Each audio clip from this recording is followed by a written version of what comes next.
Welcome back to a new video. So this was my session from Tuesday, and it honestly went really well. So the first 2 days of this second block have both felt really good. While they haven't been, I guess, 100% perfect, as you'll see. I'm able to push pretty hard, and I think kind of setting myself up to continue to push in these upcoming weeks. So I started out with snatch balances and got up to 110 for a triple. I then went up to 120 with the hope of doing it for more than just one. I ended up getting the first rep. It was really difficult. The second one, I was just out of gas on that one. But the 110 for a triple, I'm happy with, especially at the beginning of this block here.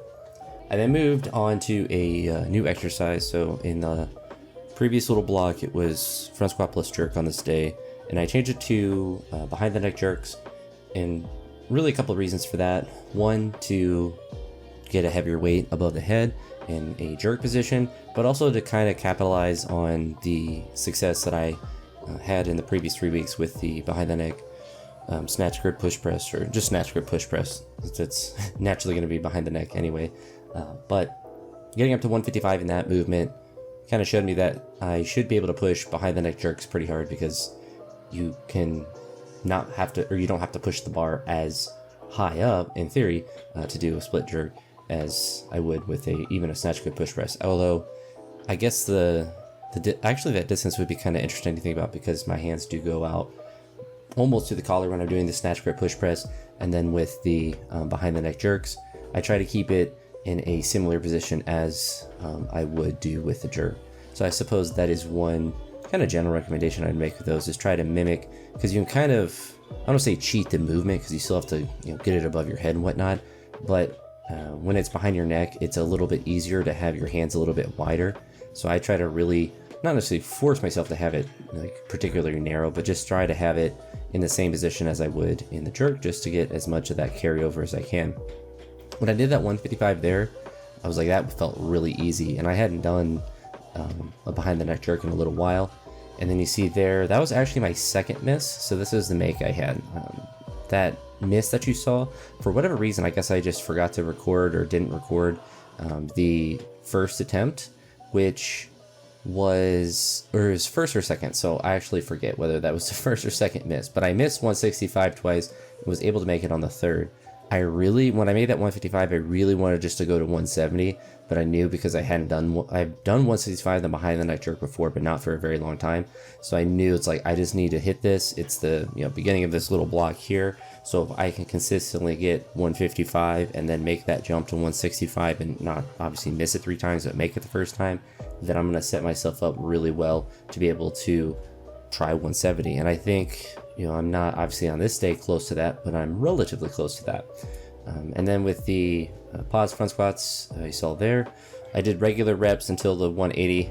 I had the goal of doing a heavy pause front squat single, and 180 is actually 2 kilos under my best. I thought it was a PR, but my best is 182, which I did in like 2022, which that's one benefit of having this YouTube channel, is that I can look back and see exactly what these different lifts that I have done were. So I know the next time I try to do a pause front squat, probably something above 182 would be ideal to be able to do. But the 180 doesn't look that bad on video, but it was really kind of slipping down my left side, and it was a big struggle to maintain that position. So I definitely have to maintain that position a little bit better if I want to do a little bit more weight. The pulls, I kind of adjusted, as you see there as well, where I did them all with low hangs, besides obviously the first rep, but just kind of continuously, and it actually made my hamstrings sore the next day, really even that night. I was feeling them a little bit sore after training, so that was kind of an interesting feeling. So I might keep them like that at least one of the days. Maybe the other day I'll just do them normal like I did before, but it was kind of interesting to have with that. An adjustment I'm probably going to make for the next day of training, or potentially the day after, is to add some volume into the front squat. Obviously, doing singles, that was only a couple reps in that whole session, but to add some lighter weight for not necessarily high reps, but just repetitions, just to get more work in the squat in general, since you have to get some volume in order to build some strength in there.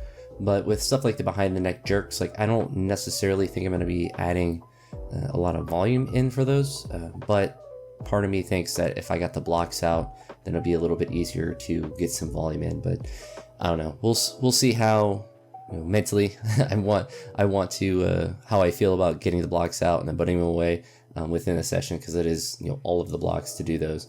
And as you see there, like I don't have like a commitment problem to attempting the weight, but could make it a little bit easier if I wanted to try to go for more volume, which now that I'm saying that, I'm kind of convincing myself that it's probably the correct thing to do, which doesn't mean if I won't be lazy enough to do so. But with that being said, that's enough blank space here at the end. If you made it to this point, I appreciate it, and I'll talk to you all in the next one. Peace.